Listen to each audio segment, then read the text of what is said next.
Hello,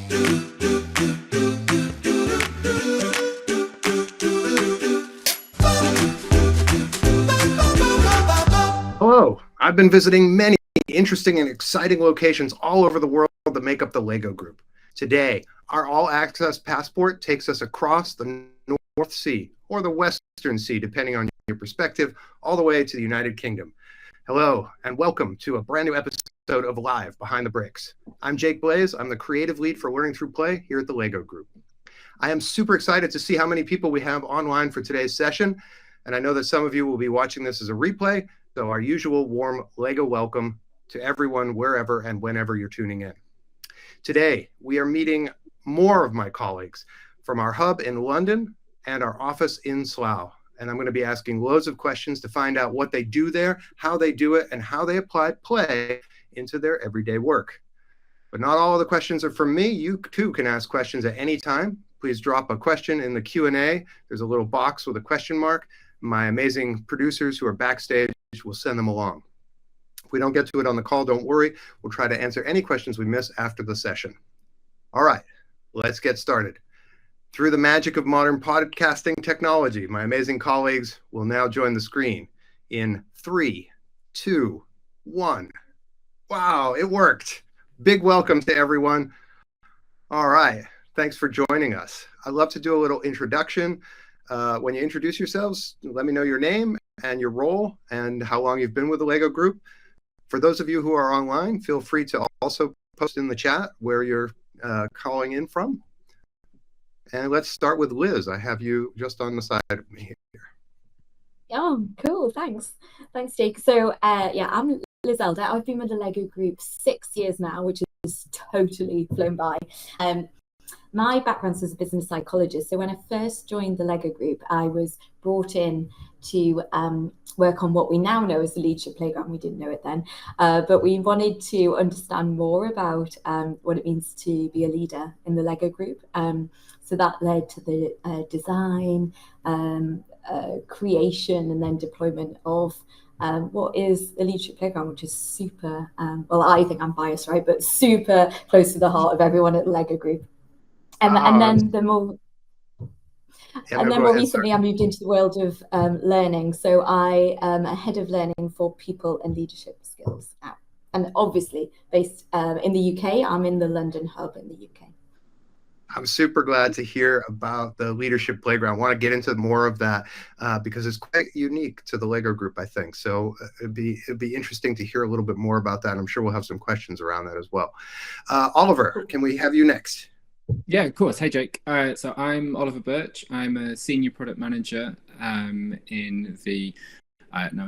We have a few different domains that I kind of sit under, but the main one is LEGO Retail, and I work with a squad of engineers to build all of the back-end services that look after the basket on Lego.com. So I've been with the LEGO Group now just over 2.5 years, and this is my dream job. I wanted to work here since I was about 4 years old, so it's very, very exciting still. Fantastic, Oliver. I can see we already have some questions coming in the Q&A, which I'm probably going to throw to you, questions about e-commerce and full stack development. So stand by for those. Miko, will you go next? Yes. Hi, everybody. I'm Nicole. I am from Italy. I've been with the LEGO Group for about 6 years, where I joined right out of school. I'm a senior interactive play designer, so I work on making the toys. Not all the toys. I work on making the one that have any sort of technology involved in it. And so I worked a lot with our colleagues in the Creative Play Lab, our innovation department. But yes, ultimately, I play with the bricks all day. Fantastic. We are definitely going to talk a lot more about how we play. So look forward to that. Priyanku, you are up next. Thank you very much, Jake, and hello to everybody from everywhere joining us, and thank you for listening to us. My name is Priyanku Nandi. I have been in the LEGO Group for 10 months, right? And I'm having a fantastic time. I'll tell you that, right? Nicole spoke about toys, and it is all about learning to play and having fun, etc. It is as exciting as we brand ourselves to be. I'm a skills architecture lead in a similar space like Liz. I work with Liz a lot. people, places, and culture. And I enjoy doing what I'm doing. But basically, I'm architecting and designing how skills will play a role in the employee or the user journey when we are talking about building careers within the Lego Group, right? It's a fantastic journey we are onboarding on next year. And it is about empowering our employees with the ability to skill themselves up, right, for the future, right? But that's me. Thank you very much. Jake, back to yourself. All right, thank you, Priyanka. And Selena, you're up next. If you introduce yourself. Yeah, hi everyone. I'm Selena Chamberlain. I'm actually based in Slough. I'm the only one based in Slough here. I'm one of the many team leaders in consumer shopper engagement. Yeah, and I can see Windsor Castle from my view right now. So when we say you can see Windsor Castle and you're in Slough, is that different than Legoland? Because we often get asked that. Yeah, Legoland is probably about a 20-minute drive from here. So yes, very different locations, different. Yeah, we're a building. They've got nice theme parks and rides. We've got nice desks and Lego. And your department, you said, was consumer shopper engagement, so CSE. CSE, consumer shopper engagement. Okay, perfect. Thank you so much. All right, let's get started. I love to tap into something, but maybe Liz and Priyanka can take this one and kick it off. We were talking about culture a little bit, I think, in some of the things that you said. We talked about Leadership Playground. We talked about how people develop themselves in their roles. Can we talk a little bit more about that? What is the culture here at the Lego Group? And I love everybody to answer, but maybe you guys can just kick it off for me. Liz, you want to go first? Yeah, well, let me take the opportunity to talk about Leadership Playground because I love talking about Leadership Playground. But Leadership Playground is basically describes the way in which we want people to show up to work every day. So it's our kind of North Star, our guiding light. And it talks about how everybody is a leader in themselves, regardless of where you sit in the hierarchy of the organization or which part you sit in. Everyone has that leadership responsibility in terms of how they show up each day and how they interact with their colleagues. Oh, I had someone calling me. They're clearly calling me about Leadership Playground here. So I just turned that off for a second. And we also talk about being brave, curious, and focused. So it's 3 key behaviors because no one can remember more than 3 things these days. And it's purposely designed to be as open as possible for everyone to interpret. Well, what does that mean for me today in terms of where I sit in the organization, how I need to show up, how can I be more brave, or how today do I need to be more curious about what's going on in other parts of the business and with my colleagues, or perhaps today I just need to be super focused and deliver and execute to make sure that we get all those Lego sets to all the children who need them around the world. So for me, that totally sums up the Lego culture about being brave, curious, and focused. But Priyanka, you're slightly newer into the organization. What's been your kind of perspectives of the culture? No, and I was thinking the same thing because Liz, you have got the experience and the knowledge and the ways of working within the Lego Group. For me, it's been 10 months. And I must say, it has been a hugely refreshing cultural change, right? Because we go through different companies have different ways of working, their own internal culture. Lego brings that sort of energy, the 3 points that Liz spoke about, or being curious, right? So I'm allowed in my role to be curious all the time, right? Ask those relevant questions. There is no stupid questions, right? Keep on asking questions, being curious, getting the answers, being brave, being very focused. So all these things really stand out in Lego and obviously helps us as individuals to build ourselves within the Lego Group. So that is one thing. And the other piece that I love about Lego is the ability to have a transparent conversation, right? Whether it's that there is no lines of hierarchy, right? If you want to talk to your VP today and you see the VP walking around on the floor, you can just walk up, have a greeting and a chat and etc. That sort of transparency, right? There is nothing like, oh, behind the doors, knocking on the doors and trying to set up an appointment, etc. You won't find that in the Lego Group, which is an amazing culture to have, right? People are treated as people, as individuals, as humans. And that's what I like about the Lego Group. So yeah, love this opportunity. Yeah, I would absolutely echo. I think the I actually bumped into Niels, who is obviously the CEO, at a coffee machine in the hub when he was over for a visit, and we had a lovely chat about coffee. Not even work related. So there is absolutely that culture of openness and kindness. And I think when I joined, having wanted to work here pretty much all of my life, it was quite a big leap to join, and there's always that fear that it may not actually be as good as you think it's going to be. Like, you've wanted to work there for so long, and then you join, and it really is like everything that Liz went through and Priyanka said there. Those values are held so core to everything that everybody does, and it's so rare. I've worked at a number of places that kind of have those top line values, but you don't tend to see them all the way through the company. Whereas here, it really is like that. It's great all the time. And I think there is one extra thing to add is like foundational of the leadership playground is also the trust that it goes both way. So the trust that also the leaders put into you as an employee.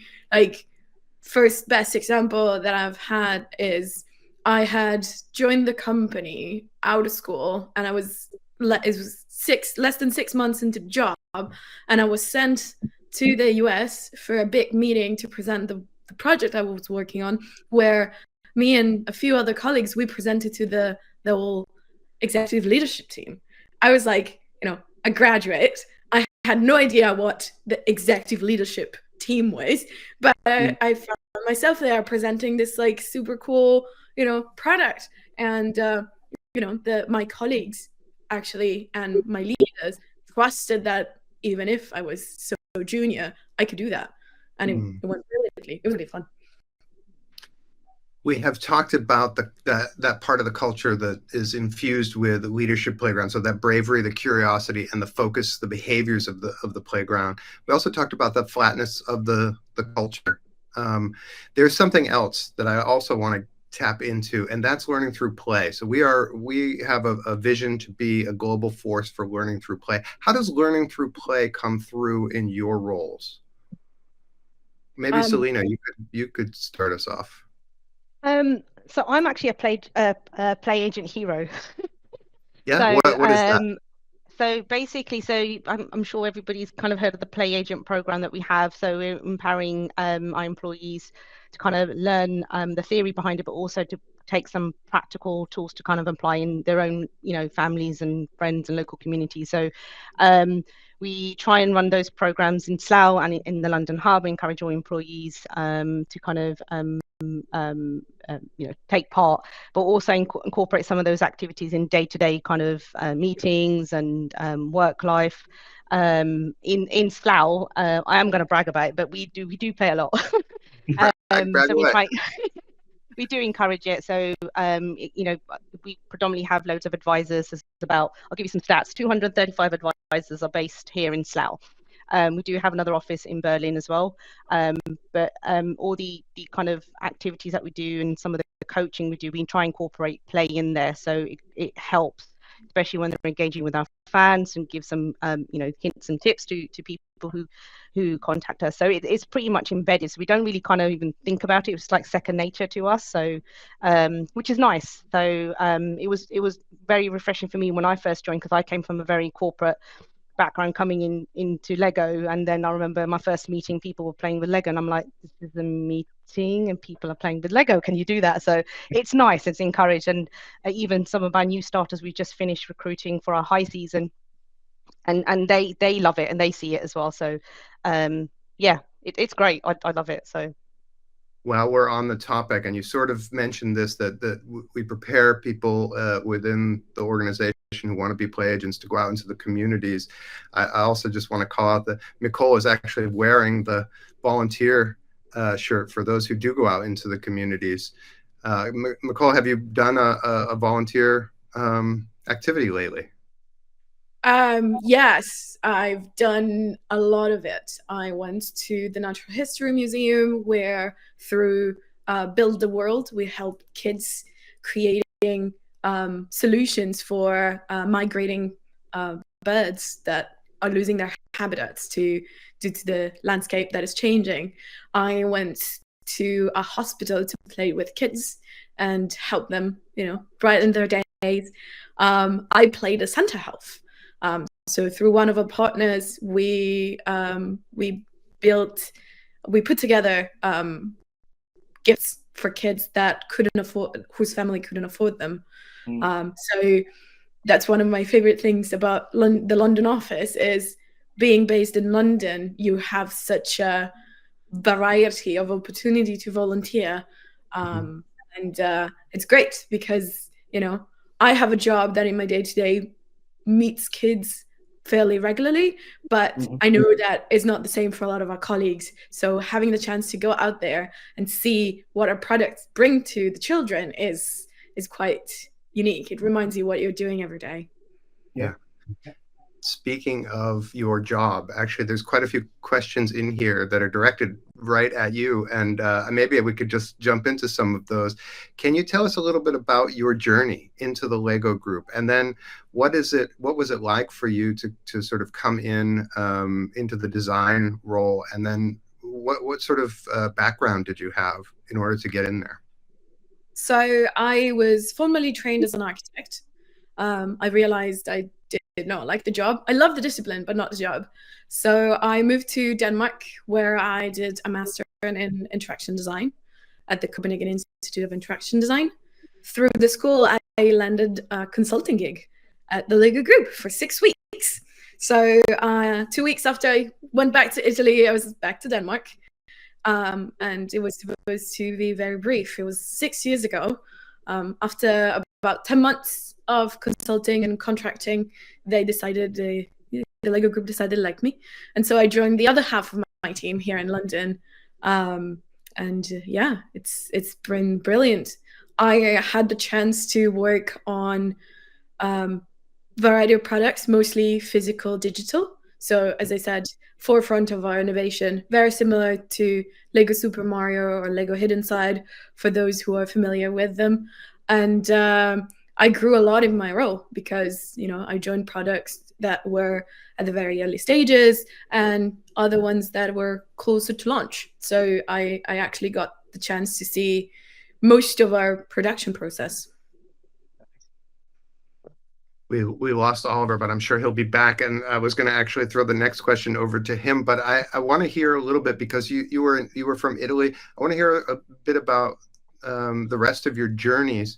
Did you all come from, or except for Nicole, did you come from inside of the UK or outside of the UK, or what is that journey like for you? I'll jump in, Jake. Right. So I've been in the UK for the last 14 years. I have been told that I have got a bit of a Danish culture affiliation, right? So I was working with a company called Maersk, logistic, shipping, etc., right? And again, I joined the LEGO Group.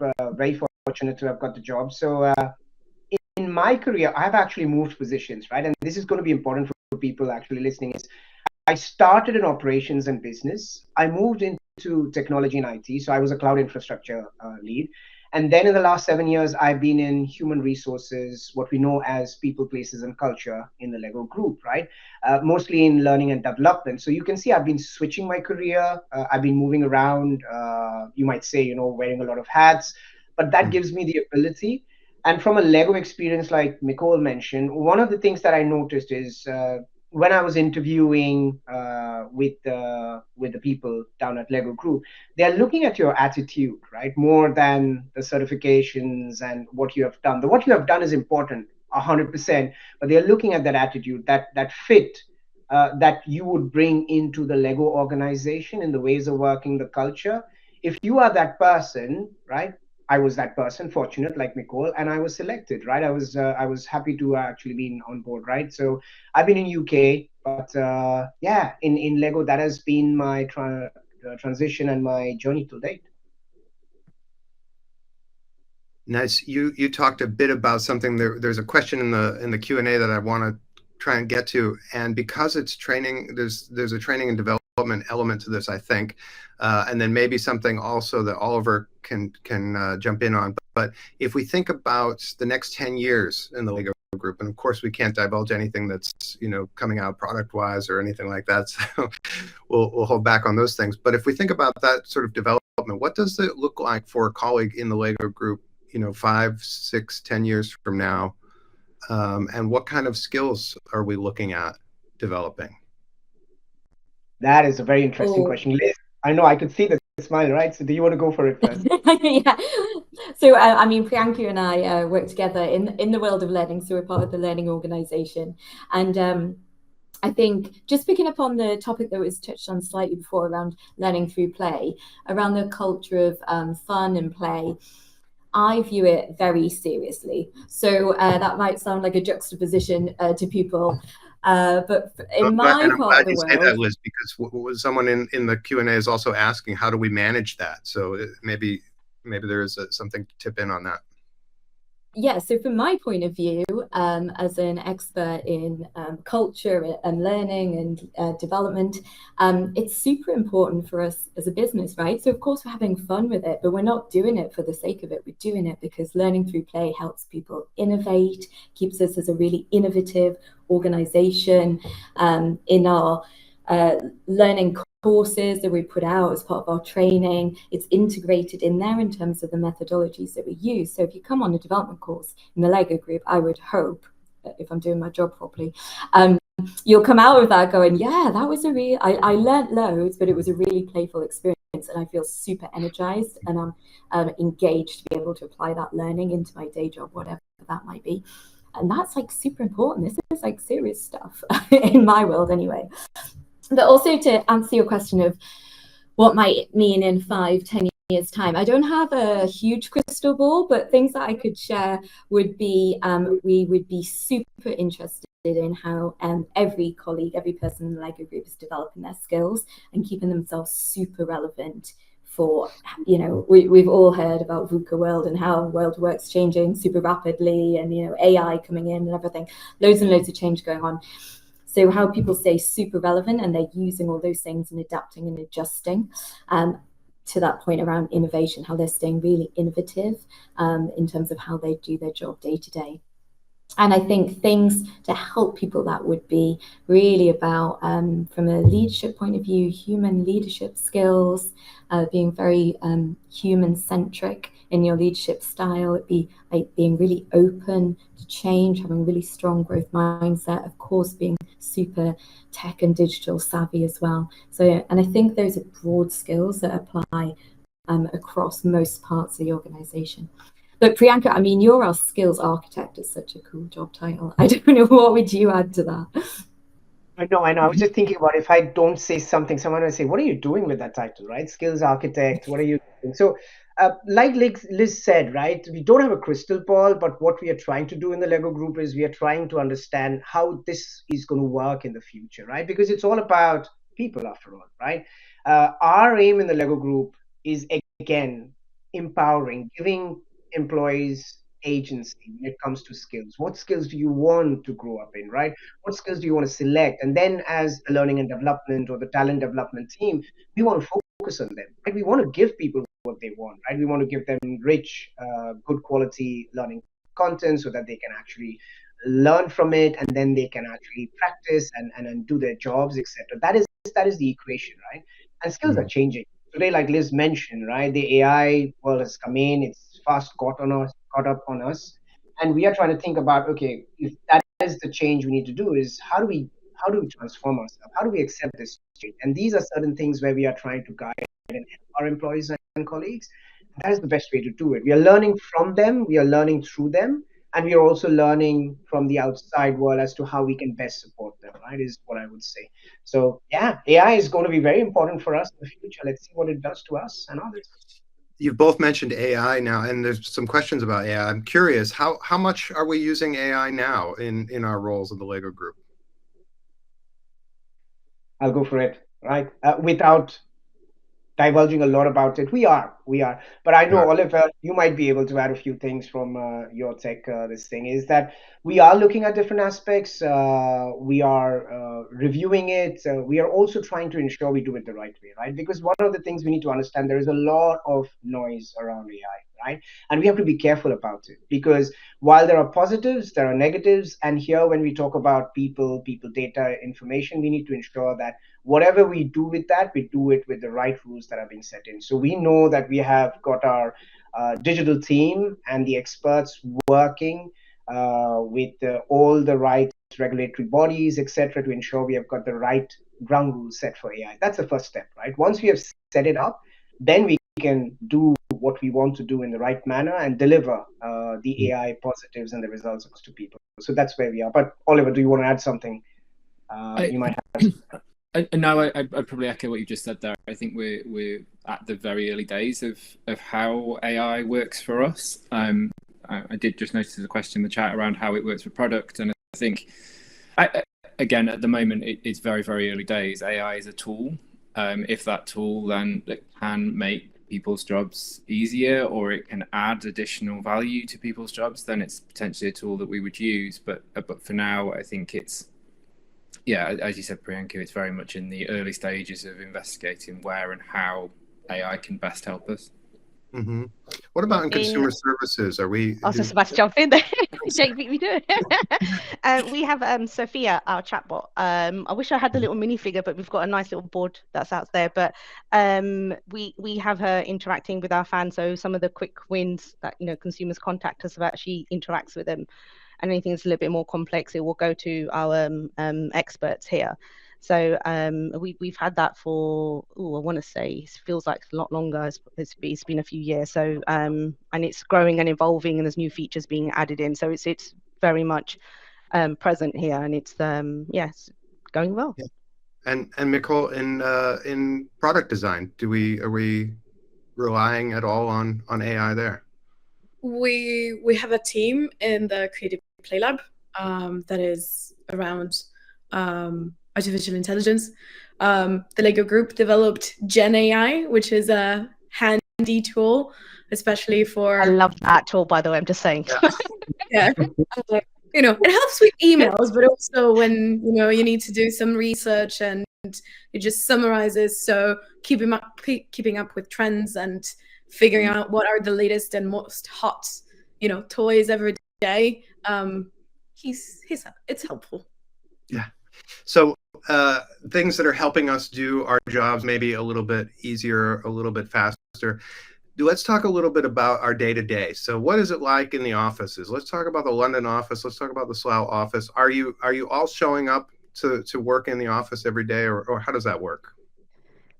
I like to come in. I'm only about 20 minutes away, but I find I think even when lockdown happened, I didn't like it. I like the interaction with people and colleagues, and then I slowly adapted. But then I found coming into the office is just I'm a lot more focused, and I just love the whole the interaction. And especially as it's now busier, the office is full. So literally we struggle to find desks, which is a nice problem to have, but also can be a little bit stressful. But it's nice. It's a nice buzz to have, and it's just the collaboration with everybody and some of the ideas, and some of that fun comes out. So but yeah, I like coming in every day. And plus we have a canteen which the London hub doesn't have, and I know when they come over here they always marvel at our canteen. So and that's the only reason, actually, probably one of the main points I like to come to the office, because I don't have to cook my lunch, so it's all done for me.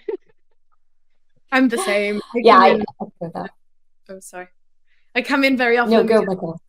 Because cabin fever is definitely a thing, but like doing design work face to face, it's much faster. You have all the toys available, so you can actual prototype. But it's like we also have a lot of facilities in the London office that, for my job, are very important. We have a makerspace, so you need to break bricks apart to make new ones, because yes, we also do that. Or we have a brick stock. It's not nearly on the scale that one there is in Billund, but it does its job. So if you need to build and try things out, that's also possible. And we're often in for user testing. So not only we develop the product, but we bring them in front of kids. So we have children visiting our hub. We have a lovely facility. It kind of looks like the spy room. We have the spy room with the double mirror, like in the police interrogation room, exactly like that. And we bring kids in and trying to see what works and what doesn't work to make our toys just Just right. grabbing them right off the street, or Well, I wish not. like if it was up to us, yes, we could do that. But no, there is a whole recruiting process.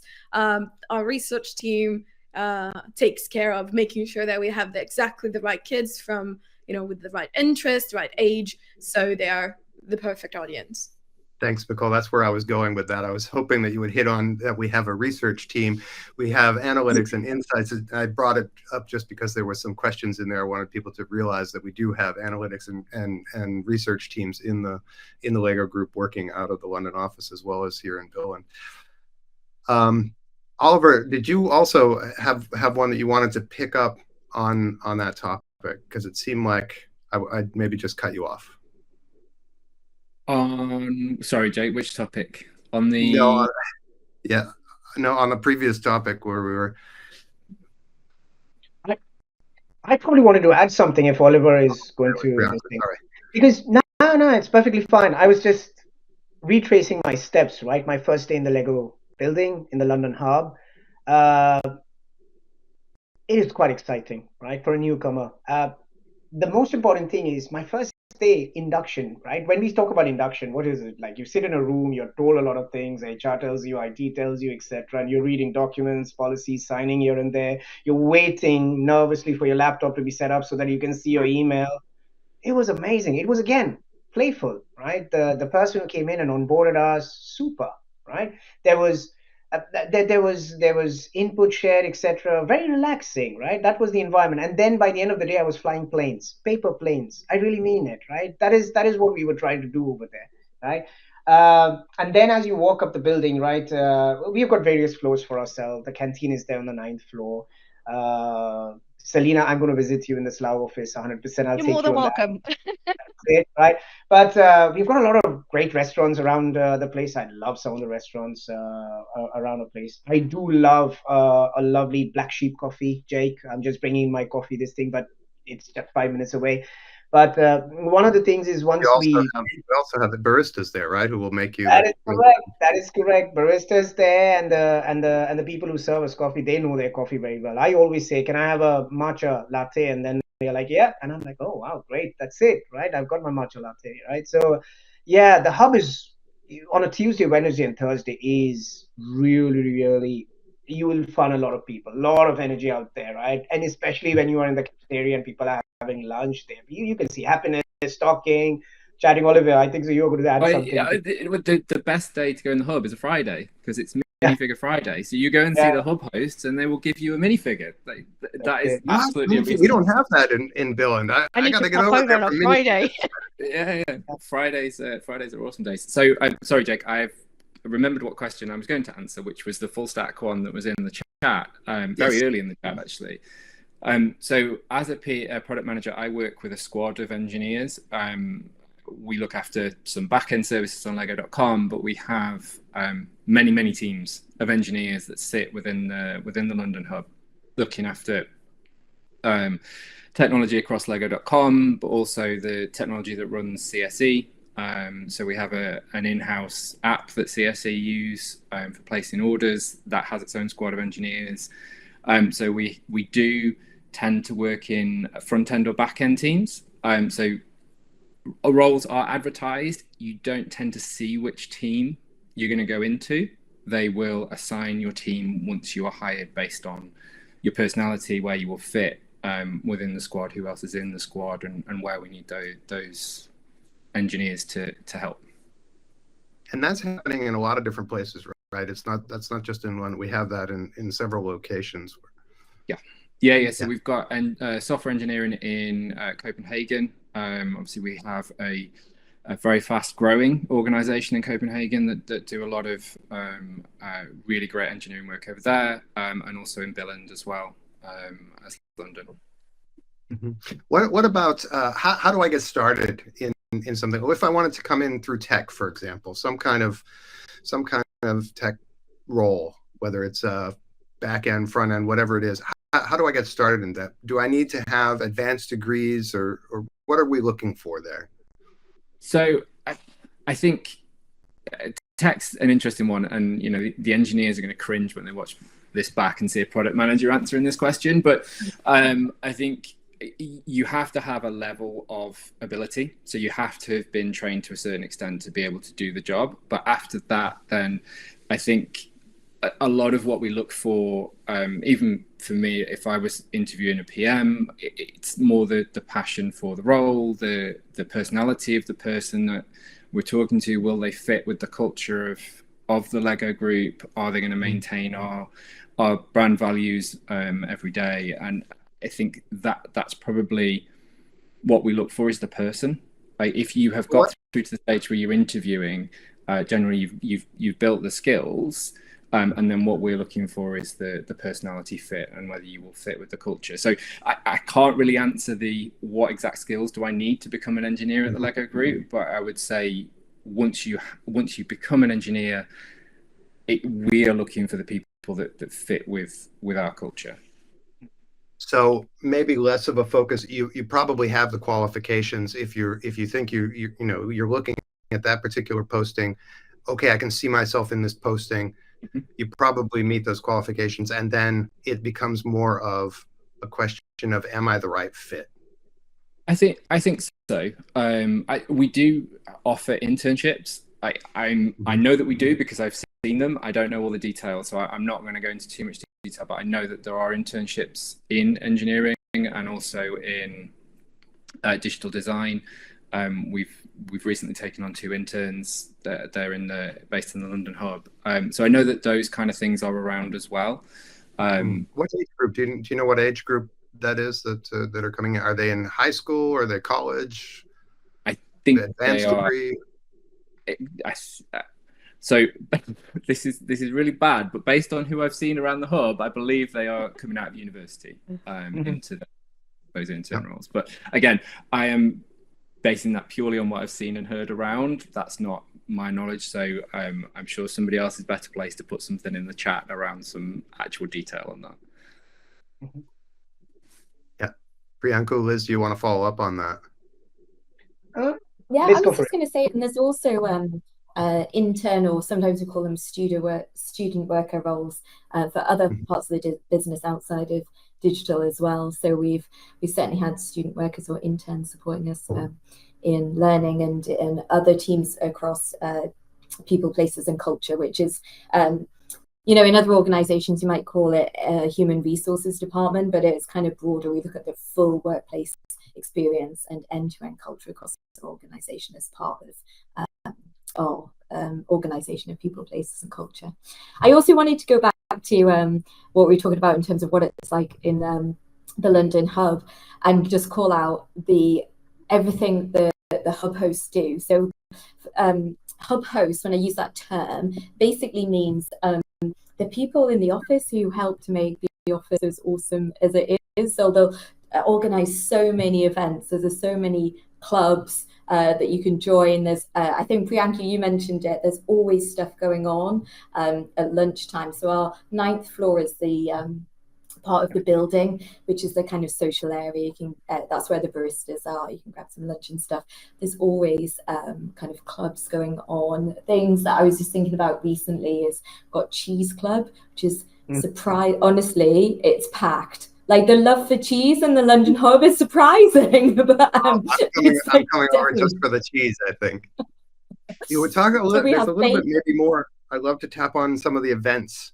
So I think a lot of our different departments have events as well. And then we have kind of that one, the one day a year where we all get together company-wide. Anyone want to tackle those? Well, I can talk about Playday. So the year I joined was the 90th anniversary year, and Playday was there was these emails going around. Party, wasn't it? That was a massive party. In comparison to other Playdays, that was a massive party, which was great. It was incredible, but like coming in fresh, there's a question about what surprised you about the Lego group. This took me completely by surprise. There's a whole day where you don't go into the office, you don't work. You come and you play, essentially, and there was basically a festival kind of feel,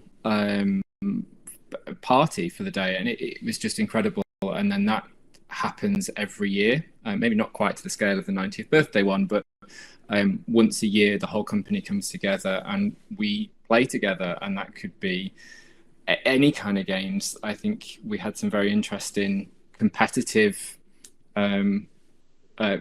stick football type things at Twickenham this year that was very good, that everybody got very energized with, and you end up kind of interacting and playing with people that you wouldn't normally see. So the hub is a big place. There's a lot of people that work there. These days really push everybody together, and you end up just having those experiences with lots of different people.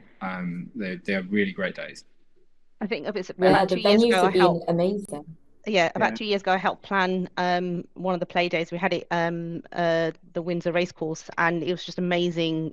It was over 1,000 people on this list, and I'm looking, I'm like, and I've been with the Lego Group for 8 years. To see that number increase over the years is just phenomenal. But like Oliver mentioned, each year it gets better and better and a lot more interactive. But I love the fact that we can, you got the Slough and the London hub coming together, and you end up just talking to everyone, and especially with some of the games you're playing, you do end up becoming this big child, and your guard's a little bit down, and then you're laughing and joking and being really, really competitive. So it's definitely it's definitely a highlight of the year for everyone to kind of just go and play. And I love bragging about it to outside people, because they think I don't work, and I'm like, I'm not going to take pictures of myself working. I'm going to take pictures of myself having fun. So play day's always a nice little brag.